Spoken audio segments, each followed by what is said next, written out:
Welcome to Process to Profitability, a podcast all about the tools and strategies you need to serve your clients and grow your small business, hosted by me, Samantha Mabe of Lemon and the Sea. Join me as I chat with creative entrepreneurs and small business owners about how they built and grew their businesses and how you can do the same in a way that fits you. Let's get started. You're listening to episode 104 of Process to Profitability. Today I'm talking about the importance of rest with Danielle Roberts. We talk about why rest is important and different ways that you can make it a priority and what you should do when you are thinking about rest. We also talk about rest from a Christian perspective and why that looks a little bit different. Danielle shares how she schedules her week to make sure that her priorities and her values are being met. And we talk a little bit about creating margin for intentional rest in our lives. Danielle Roberts is a certified life coach for Christian business owners, author of the devotional for business owners called Created for This, essential oils educator, and podcaster. She's from Wisconsin, where she lives with her husband, Lucas, and their 4 beautiful kids. Her favorite things are caribou coffee, dates with her husband, and encouraging others. If you enjoy this episode, I would love it if you would leave us a rating and review on iTunes. It helps other people find the show and helps me to bring on more guests. Hi, Danielle. Thanks for joining me. Hi, thanks for having me. So I read your bio at the beginning of the show, but I'd love if you could tell us a little bit more about who you are, where you're from, and what it is that you do. Absolutely. So I am from Wisconsin. I grew up on the Minnesota-Wisconsin border at the Twin Cities, for those of you who know where that is. And so I sound like a Minnesotan, even though I'm from Wisconsin. I love cheese and beer and all of the... when you think about Wisconsin, that's usually what people think about, where they're like, is it really cold there? And it's really cold here and in the winter. So I'm Danielle. I've got as people refer to, a boatload of children. We have 4.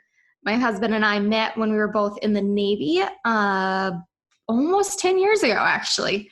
And so that is me. And I am a Christian life coach and an essential oils educator, which is just a fun way to say that I get to be involved in the lives of a lot of women and help themselves and help their families.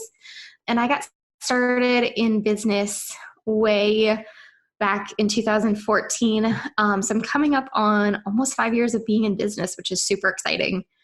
I got started as a virtual assistant, and I transitioned from a virtual assistant to an OBM, or online business manager, as a lot of people take that route. And then I felt like God was really calling me to become a life coach. And so I got certified this past spring and have been doing that ever since. That's awesome. I love hearing how people got to where they are, because our journeys are very rarely straight paths from what we started out doing and to what we're doing today. So I love that you shared that and how, you've worked through these different things to get to the life coaching thing. Mm-hmm.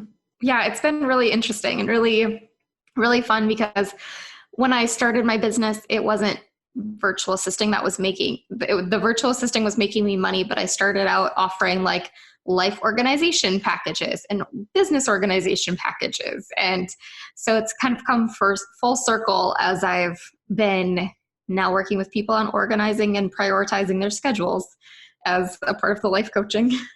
Okay. Yeah. It's funny how it does that. You think that something is not the right thing, and sometimes it's just not the right time for it. Yes. Yep.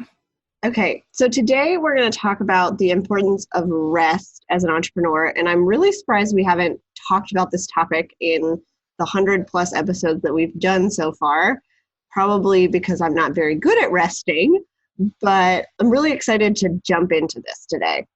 I am too. I think it's so important. It's something that as business owners, we don't like to do. As you said, we don't feel like we're good at it. And it's also something that's just not very Instagrammable. So I feel like people don't talk about it as much, but it's so important. Yeah. So let's talk about the benefits of resting. Like, why is this even something we need to think about? Well, for first off, we are not robots and we get run down. We get tired. If we don't rest, we get burnt out. And so really the benefits are recharging. Like we have to take the time to recharge ourselves, put our feet up, relax every once in a while. And when I rest, and I've heard this from other people as well, they're more creative. They're more able to have a steady emotional, mental capacity. When we are often in the business space, there's a lot of people who have depression or anxiety or just really deal with emotions going up and down. And when I rest, I find I can control those emotions a lot better. And so really those are the benefits of taking that time and just resting. Plus, if we take time away from our business, it allows us to love our business more because we really actually need that time away. It's like the absence makes the heart grow fonder saying. We need that time away to be away from our business so we can really enjoy our business to its fullest extent. Yeah.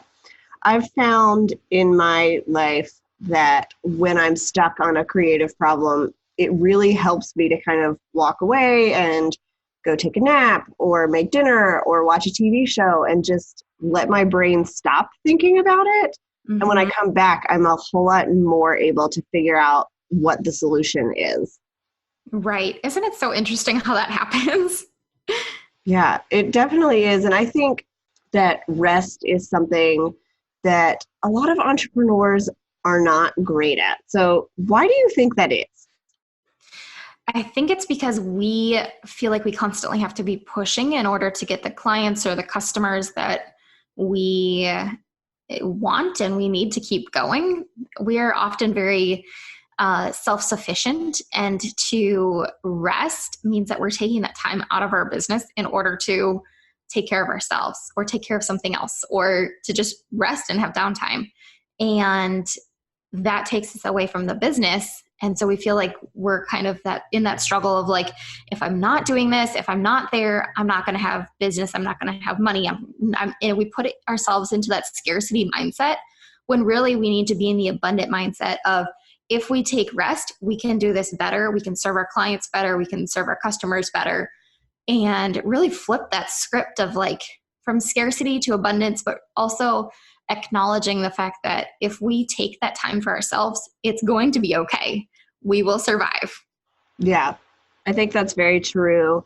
And I feel like when I got started in the business world, it was all about, everybody was talking about hustling and going 24/7 and how they stayed up for 3 days to prepare for a launch. And we saw a lot of those people really burn out and crash. And so I think the mindset is starting to shift as far as, at least we're not looking at it as we've got to pull all-nighters for our business, but we're still not great at the making time for rest, because we love what we do and we want to get it done. And a lot of us, this is the way that we make money for our families. And so it's important that we spend the time to do that. Mm-hmm.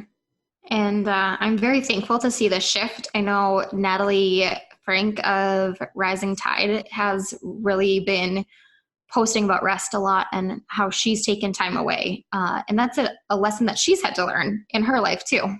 Yeah, I think it's something we each have to kind of come to on our own. Nothing will make you rest more than having a baby, because man, it was so nice to take off those 3 months that I had for maternity leave. And now, like, there are times where he just needs me to sit and hold him, and I can't work because that's what has to happen. Mm-hmm. Yep.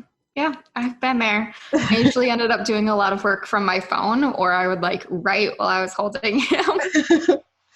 It's hard to design websites on your phone. So yes, it is. I do actually get the time away. But when we think about rest, what counts as rest and what doesn't? I feel like we think of rest as certain things because it's not the work, but does that actually count? Like when we're scrolling Instagram, is that really resting? Instagram, for me, no, because I'm constantly having to fight comparison, or I'm feeling like I'm comparing myself to other people. And then I'm like, oh man, I should do this. Or I'm like screenshotting people's ideas that they've done so I can like copy how they've done their way of putting things. So for me, Instagram is not rest at all. It's allowing my brain to turn off, but I don't feel like it's resting because it's still using brain power and heart power. Like I still feel like it affects my heart in a negative way sometimes. Yeah. What else counts? So I think that sleeping is a huge part of rest, but I think that it's not just sleeping. So you can go for walks. You can, for me, resting, it can be playing with my kids or sitting outside and just enjoying nature. We also like to go for drives. So driving can be really restful depending on where you're at and what the traffic is like, because resting and driving in traffic when it's rush hour is not going to be restful, unless some people just really enjoy the sitting in traffic. But that's not me at all. I love to curl up with a good book. I worked at a library for 2.5 years, and so I'm a huge bookworm. And then also just things that light you up. Think about the ways that if you are sitting down for coffee with a friend and you get up and you're like, oh, my heart is full. This was so invigorating. It was so rejuvenating. I could sit here forever. Or like, what do you turn to when your heart needs a break is kind of my idea of rest. So that's really what I would challenge the people listening to do, is just think about what rejuvenates you, what lights you up, what allows you to get a break when you feel like you've been working so super hard. You're like, I just need time at the beach, or I need to be alone in my room just sitting and meditating on something, Those are some out of the box ways to rest. Yeah, I love that. And I think most of what you mentioned there is being away from a screen. And that, for me especially, is where I feel most rested. Like I can sit in front of the TV, but I don't come away feeling rested. Like I'm still and my brain is turned off, but it's not rejuvenating. And so a lot of times it's taking the phone and turning it off, or not even taking it with me and going for a walk, or sitting outside and reading a real paper book. Yep, exactly. So I think, and for a lot of us, we spend a ton of time on the computer or on our phones for our jobs. And so I think that's something for people to consider is there a way to rest where you're not sitting in front of a screen and taking that time away? Yes. And even just like the physical side effects of sitting in front of a screen, like the blue light and then the EMF frequencies that are affecting our bodies, it's good to get away. Part of what it takes to run a successful online business is having the right tools for the job. I'm sharing a list of all of the tools I use in my business in my toolbox. And you can find that at lemonandthesea.com/my-toolbox to download it now. These include tools that I use for podcasting, designing, running my business, and other things, so you can get a real inside look at everything that I use every day in order to serve my clients well and grow my business. Again, you can find that at lemonandthesea.com/my-toolbox. So you mentioned that you are a Christian life coach. So I'd love to know how rest looks from a Christian perspective. It looks mostly the same. I think one of the things that, for me, having studied rest from a Christian perspective, that really stands out, there's a pastor author called Tim Keller, and he has a book that's called Every Good Endeavor. And there's a quote from him that I love. At the end of the book, he talks about entrepreneurs and, like I said, how we're so self-sufficient. But he talks about how we have to rest and allow God to bring us the clients or the customers that we need. We need to take rest as a way of trusting God, that God's going to provide for us. And even if we look at Exodus, when the Israelites were in the desert, God gave them rest as a gift. They had just come out of slavery in Egypt. And so they were sitting in the desert and they were like, okay, God, you're giving us food. And he was like, I want you to take this day and rest. I want you to, not gather food, gather some the day before, and then you will have extra. Because as it was, the food that they were gathering every day, it would go bad. So they had to go out every day and gather new food. But that one day that God was giving them the gift of rest and saying, trust me to provide for you, and that your food will, still be good. There's not going to be maggots on it or anything. God was true to his word. And so we can see that in our own Christian walks as we take time to say, okay, God, I acknowledge that this comes from you. What I do in writing an Instagram post or being visible or doing a podcast, yes, I am doing that in my ability to get visibility and my ability to get clients or customers. But it's also acknowledging the fact that you ultimately provide for me. So that's just a unique way that a Christian looks at rest, which can be the same as somebody who does not believe in Jesus, but it's pretty unique to a Christian. Yeah, I love that. And I've definitely found that to be true in my own business. When I am trying to do all the striving and I'm working crazy hours and I'm not putting aside time for my family and for myself, I found that it really is kind of a struggle to bring in those clients. And when I step back and I take the time for myself and I'm making sure that, I'm just kind of depending on God to provide, that's when I see more people coming into the business. And I really think it's because I'm depending on him instead of myself. And part of that is taking the time to rest and not always be thinking about the business.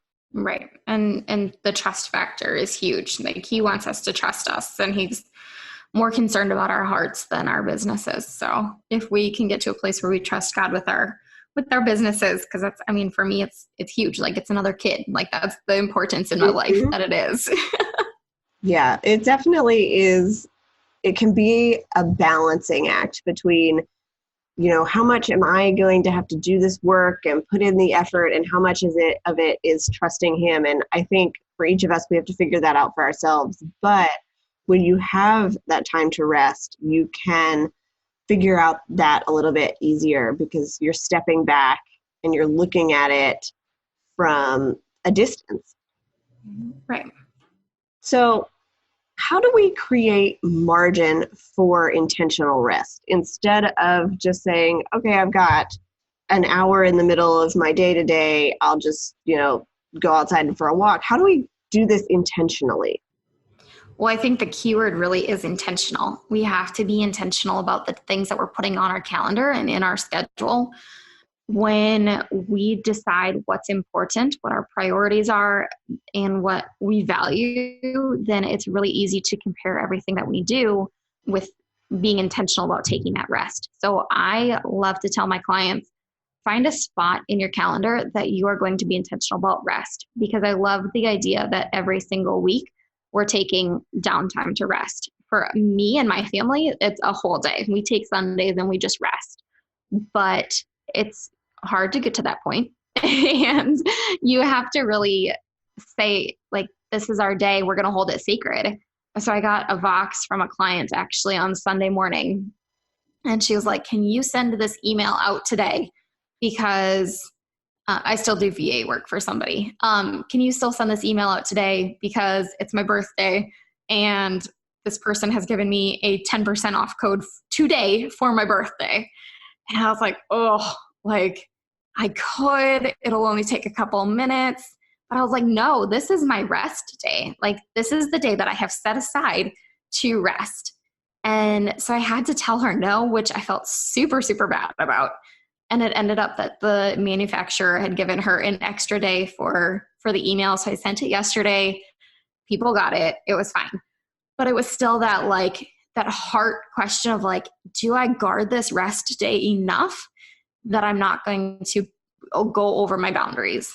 Mm-hmm. So when we look at our calendars, decide where we want to spend that rest time. If it's after supper, we're going to put our computers away and we're going to be present with ourselves and our family or our friends and not worry about working at night. That's another way that you can do it, where you can, like you said, take that hour and just say, this is giving back to myself. It's taking care of myself. It's resting let me take this walk at lunchtime or whatever it is, and really go about the day that way. So putting it on our calendar is a huge way to find that rest. And then just honoring yourself and sticking true to yourself, because a lot of times we're really, really great at keeping promises to other people, but we're not so great at keeping promises to ourselves. So if we honor ourselves, then we can make it happen. Yeah. So I'd love to know what it is that you do on Sunday as your rest day. It looks kind of different every week. This past week we went to church, we took naps, and I'm trying to think of what else we did.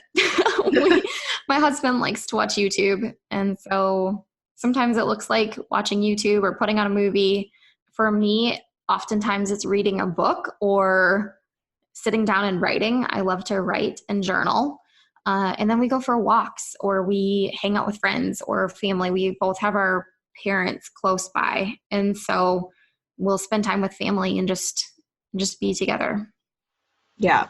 Thanks for sharing that. I think it's good to kind of get an idea of how other people are doing that rest. I know it sounds funny to say, like, what do you do when you rest? But no, it's a really good question, because sometimes, I mean, it's so easy to get stuck in the mindset of like rest is sleeping. Yeah. How do you handle this with your clients if somebody wants to take a lunch break or they want a whole day off? How do you set that up with your clients so you don't feel like you're obligated to work if those emails come in? Lots of personal boundaries. It's like I said, when she had sent that Boxer message, I was like, oh, like I could do it, but where is my personal boundary? And I had to take like 10 minutes and be like, okay, what's the boundary, and why am I deciding that I'm going to break it, or why am I keeping it? And so I only have one person that I do VA work for anymore. But if there's other people who are coming upon this issue, I think it's really that personal boundary. Like, where's my boundary? So creating a line, and the boundary is going to be where I end and where that person begins. So saying that this is my space, this is my time that I've given to take care of myself. Oftentimes the clients are really understanding. Like, they're people too. And so as long as there's, like, in my case, she didn't know that I was taking a rest day or a Sabbath day, but she understood. And so I've never had anybody come back and like negatively react to the fact that I was taking time off. But if it's like a scheduled thing, or if it's a downtime, letting clients know ahead of time. Communication is huge no matter what. And then also I have a out of office message that's on my email. So you probably got a couple of those when you sent me my questions. Yep. And sent me other things. So it just says, hey, we got your email. Thank you for contacting us. We'll get back to you in a couple of days. And I have that on all the time, just because my schedule is so fluid with the kids, and I am only working about 2 days a week that are set scheduled with the kids gone. And so just letting people know, like, if they know that they've been heard, if their email has been received, they're a lot more willing to sit back patiently and wait. Yeah, that's really good advice. I think letting people know up front is really good. That's what I did when I took my maternity leave. I let my clients know months in advance, and then I reminded them so that when it came time for me to be on break and they would send me an email, usually that email would say, hey, I know you're on leave, but if you have time to get to this, could you do this? If not, it can wait. And then I was able to decide, yes, I want to take a couple of hours and do some work, or no, I don't want to do that this week. I'm going to just continue to take my time off. Mm-hmm. Yeah. Yeah. So the expectations are huge, because we have to allow other people to have expectations and then be able to meet those expectations.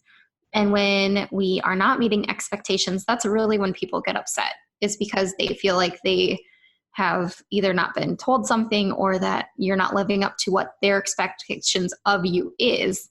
And that's when you start losing clients, or having people getting upset or not buying from you anymore. Mm-hmm. Another thing that I found in my business that works for me, because I do calls with people, I have a scheduling software that I use but I also don't allow people to schedule things less than like 24 hours in advance. So I don't get an email that pops up and says, oh, you've got a call this afternoon when I was kind of mentally planning on doing something else in the afternoon. So that has really helped me to kind of narrow my schedule in, make sure that I've got the time to prepare for these types of things instead of people just being able to sign up for whenever they want. Yes, that is huge for sure, because then that gives your calendar boundaries, and then you also don't have to worry about the unexpected popping up. Yes. And sometimes it still does. People ask, can you jump on a call right now or in 5 minutes? And usually I just say, I'm sorry, I've already got stuff scheduled. Yep. Whether that's an actual meeting that's scheduled or I've just scheduled it in my brain to work on something else at that time. I've learned not to feel bad about saying, I can't do that right now. Right. Those are good practices. Coming from somebody who's been there. Yeah. So why is it so important to set our priorities and our values when we think about rest? So priorities are going to be something that we already have. We have those set depending on our value system and depending on what our goals are. But when it comes to rest, we need to know what all is a priority. Usually I say that we have 3 to 5 areas of responsibility that are really where our priorities are at. And then we are able to put in rest. You know, you can prioritize rest, or you can have rest as something that you work around. But you want to have your priorities set so that you know what's important to you and what you do not need to be worrying about, or what you do not need to add to your plate, so that you can take the time to rest. Because we really need to be just focusing on our areas of responsibility or our priorities so that we can live a full life that's not chaotic and not stressing us out all the time. So how do we figure out what those 3 priority areas are? They are going to be the areas that you are either called to or that you have as your responsibility. So for me, my family and my kids are definitely a priority, and one of the 3. So I actually have like 5 or 4. I have my home. So everything that's in the house, I have to take care of. I have my family and my friends. So relationships are the next step, or one of the next priorities. And then my business is obviously a priority. And so then whatever else is outside of that, the peripheral, those are things that maybe are not a priority, or they're things that if I get to them, I get to them, but it's not so much a top priority. So really looking where you're at and what responsibilities you've been given, and then looking to see what else is on the peripheral, kind of like in that outside circle. And then you pick and choose what else you want to be a priority. Like my health and myself is another priority, because I have a goal to be active with my kids, and I have a goal to not be in pain all the time. Because if I'm eating the wrong foods, I'm going to be inflamed, and I have chronic back pain. So I like to have my health as another priority, and that includes walking, and that includes getting out and exercising and eating healthy, which takes time out of the schedule. So that's kind of how I figure out the priorities. And then, if there's other things that are like, I guess, what you want to focus on, just realizing that you can only do so much in your schedule. And so that's why the 3 to 5 is in there. Yeah. I think that is so helpful, because as a person who is really bad at saying no to things, I tend to overbook myself. But if I can think about it as, okay, these are the things that are priorities. Everything else, I could say yes to it if I feel like I have time, but I also have the freedom to say no, because it's not fulfilling one of those top 3 or 4 things. Yeah. And that's exactly what I find, is that people really want to try and do everything. And that's what we're told, is we can do everything. But realistically, how much is it impacting your mental health, your physical health, and how much is it just causing more chaos in your life that doesn't need to be there? Yeah. When you went to set these priorities, I'd love to know if this was something you did on your own or if you involved your husband and your family in those decisions.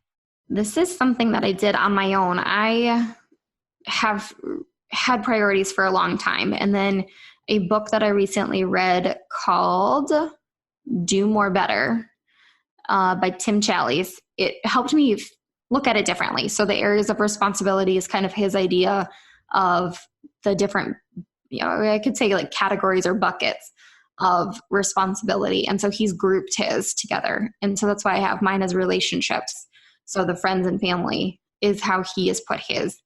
And if people are in a relationship, I would say yes, tell your spouse or your significant other about the priorities. I think that there are some priorities that are very personal and they're not necessarily ones that need input from another person, but there are some that are important. Like for my husband and I, rest is a priority. And so we have made that agreement on Sundays, we will rest. And that's kind of, it had to come from him because he's not one that's going to be like, hey, yeah, let's, you tell me something and then I'm going to do it most of the time. So that's really something that had to be come from him. And I had personally been already kind of adapting to that mindset of like, this is a day that I'm going to not really do a whole lot. But that, and then, another priority is my house. And so we together will clean on Saturdays. So it's kind of our schedule is Saturdays is cleaning, Sundays is rest. But again, he had to determine that's also a priority for him to have clean toilets and to have fresh laundry and do things like that. Yeah. I think the housework kind of for women is always, it's a priority for us and we have to figure out how we're going to balance that with everything else. And so I love that you guys actually kind of worked that out. You do it together, you have a set day, and that's what works for your family instead of you just feeling like you have to take on all of it and get it done. Mm-hmm. And he's been so super supportive and helpful in that way. And he actually does the laundry. He does the dishes every night. And he most of the time will take out the trash. I'll take it out every once in a while if it needs to get taken out. But those are the ways that he does things. And then he helps with the kids as well. So I have the household into my schedule. Mondays, I will fold the laundry and put the laundry away. So that's taken care of because it used to just sit all week long, which it may still. Like I admit that's not a strong suit of mine. So that's, Mondays I've got that. And then the Thursdays, I usually just stay at home and focus on the house, whether it's cleaning toilets, cleaning bathrooms, getting the counters cleaned off. That sort of thing is kind of my home day that I focus on. And then Wednesdays has kind of become the errand running day. So like getting groceries, getting other things taken care of that we need to, appointments for the kids type of thing, because they're at daycare on Tuesdays and Fridays. So when school starts, it's going to be a little bit different, but that's kind of the time blocking schedule that I have right now. Yeah. So what about values? Because that's a little bit different. So I'd love if you could share how that impacts rest and how you kind of work that into what you're doing. So values are going to be reflected in what matters most to us. It's also going to be things that we have held dear since we were little. So thinking back from, ages 6 to 12, what were qualities or something that was important to you? And then thinking about that, what are things that people can't stop you from doing? So like, that's how you kind of define those values. And they're going to be more of the characteristics of what encompasses who you are. So my values are authenticity, integrity, hard work, family, and I don't know if I have another one in there, but the hard work goes along with the rest because I'm going to work really, really hard on 6 days out of the week, and then I'm going to take time to rest. But I'm also going to be authentic to who I am. And if I need to take that time, I like to check in with myself and say, where am I at? How am I doing? What is going on with me today? I deal with depression and anxiety sometimes. So having those mental check-ins is really, really important. And so seeing where I'm at and showing up authentically to myself and allowing myself to say, okay, today I need to take time to rest. I need to take time to allow myself to pause and just make sure that I'm taking better care of myself today rather than stressing myself out and pushing myself too hard. So when we determine what our values are, we can say, how do these align with what I'm doing right now and how I'm living? Because when we look at our values and our priorities, if we are not living in alignment with those, there's going to be friction. And that's going to cause us a lot of discontentment. It's going to cause a lot of stress and strain. Because if my priority is my family and my value is my family, but I'm not taking the time to live with my family and be present with them, I'm going to have friction. I'm going to have discontentment. And I'm going to ultimately know in my core that something is wrong, something's off. And it's kind of one of those things where it's like, you know that something's there and something's wrong, but you're not exactly sure what it is. So when you know those values and those priorities, you're able to live consistently in alignment with those. All right. So this has given us a lot to think about, and just figuring out what those are for us and what rest looks like. So I'd love if you could give 3 action steps that listeners could take today or this week to kind of make a move on these things that we've talked about. Absolutely. So if you want to know your values, I have a workbook that actually runs through the questions that I asked you and then gives you some of the different values that you might have. It's not a total list, but it's a good one to have. And I will get you that link. And then there's also different blogs on my website that people can go check out as well. But as far as action items, I think really taking time to check in with yourself and seeing if you know your priorities, if you know your values, and if you do, and when you do discover those and do work to figure those out, are you living in alignment with them? Is that something that's going to enhance your life, or are you kind of just living out of alignment and causing stress and strain there? And then the other thing is sharing those with your friends and family and asking them to hold you accountable to living according to priorities, and also asking them if they would agree that those are where you're at. Like if they're people that know you well, they should be able to at least agree and affirm that some of them are true of you, if not all of them. And then practical, if you don't have rest on your calendar, write a day or a couple hours that you will rest every week. All right. Those are great. And we will definitely link to the workbook and the blog posts in the show notes so people can check them out and kind of work through what their values are if they're not sure how to get those out yet. Awesome. Thank you. All right. So as we wrap up today, I'd love if you could give us an example of how serving your clients well has benefited your business.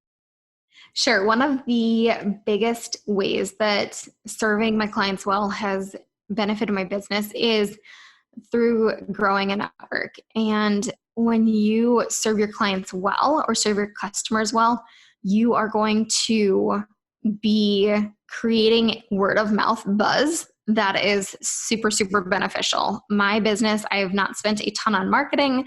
I have not spent a ton on other things that have grown my business. Really, it's been that network, that word of mouth. Hey, Danielle does great VA work, or she's been a really great business manager, or she's a really awesome life coach, and you should really do her productivity intensive, or you should do this. Or there's oils that she teaches you how to use. Those have benefited my business more than any marketing and ad spend ever could. All right. So tell me 2 things that you're loving right now. They could be business or life. I am loving, it's going to be totally funny, but it's super, super nice out right now because it's like 70 degrees here in Wisconsin. And at the time that we're recording it, it's August, it's kind of unusual weather for us. But after the craziness, negative 20-degree weather of last winter and in the snow, we're just really loving summer right now.